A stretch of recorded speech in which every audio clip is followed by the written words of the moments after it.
मग ही कशी वास्तू असली पाहिजे, काय डिरेक्शन्स असले पाहिजे? बघा, मी प्रामुख्याने सांगेल काय, आता माझ्यावरती मोठे मोठे तज्ज्ञ म्हणा किंवा अनेक विचारवंत जे नुसते स्वतःला विकाय बसलेत असे टीका करतील. प्रामुख्याने वास्तू घेत असताना ना, घराची वास्तू ही उत्तरमुखी किंवा पूर्वमुखीच असली पाहिजे.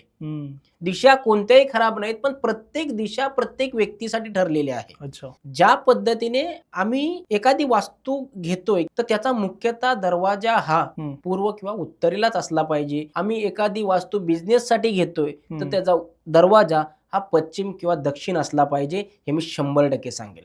त्यामुळे दरवाजा हा, पण घरासाठी 100% सांगतो, घर तुम्ही सिलेक्ट करताय किंवा घर घेताय तर उत्तरमुखी किंवा पूर्वमुखी घ्या. बाकी घरं ही चालतात, परंतु पर्याय नसेल तर.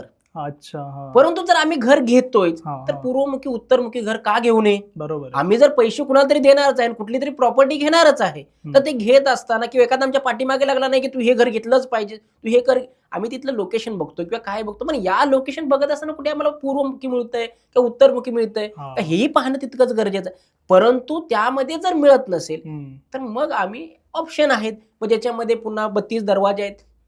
दक्षिणेचा 3 नंबरचा दरवाजा, 4 नंबरचा दरवाजा हा अतिउत्तम आहे. पश्चिमेचा 3 नंबरचा, 4 नंबरचा दरवाजा अतिउत्तम आहे. तो नंतरचा भाग आहे. पण प्रामुख्याने आम्हाला वास्तुशास्त्रामधले काहीच कळत नाही किंवा त्यातली अजून ऍडव्हान्स टेक्नॉलॉजी आमच्या लक्षात येत नाही.